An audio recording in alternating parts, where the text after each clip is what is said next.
இருக்க ஒத்த கண்ணு மட்டும் தான் இருக்கும். அந்த கண்ணை பார்த்து எல்லாருமே கிண்டல் பண்றனால அவன் எப்பவுமே கூலிங் கிளாஸ் போட்டு தான் இருப்பான். இந்த இடத்துல திடீர்னு பயங்கரமா ஒரு சவுண்டு கேட்கும். எல்லாரும் இந்த சவுண்டு கேட்டுட்டா அலர் அடிச்சுட்டு அந்த இடத்துல இருந்து ஓடுவாங்க.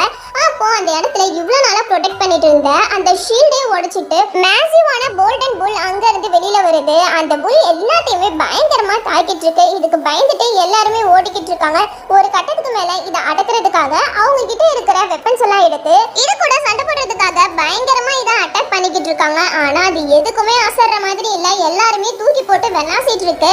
இங்க ஒரு பொண்ணு தன் கையில இருக்க ஸ்பியரை வச்சு அதை குத்துன்னு குத்துறா. அப்ப அந்த மிஷினை வச்சு அந்த ஸ்பியரை ஒண்ணுமே இல்லாம பண்ணிடுது. இந்த பொண்ணை துரத்திக்கிட்டே வரும்போது அந்த இடத்துக்கு ஒத்த கண்ணோட இருக்கிற பையன் வந்து அதோட 2 கொம்பையும் பிடிச்சு அந்த இடத்துல அப்படியே அதை கண்ட்ரோல் பண்ணிக்கிட்டு இருக்கான். அப்ப அது வாயில இருந்து நெருப்பு அவன் மேல கக்குது.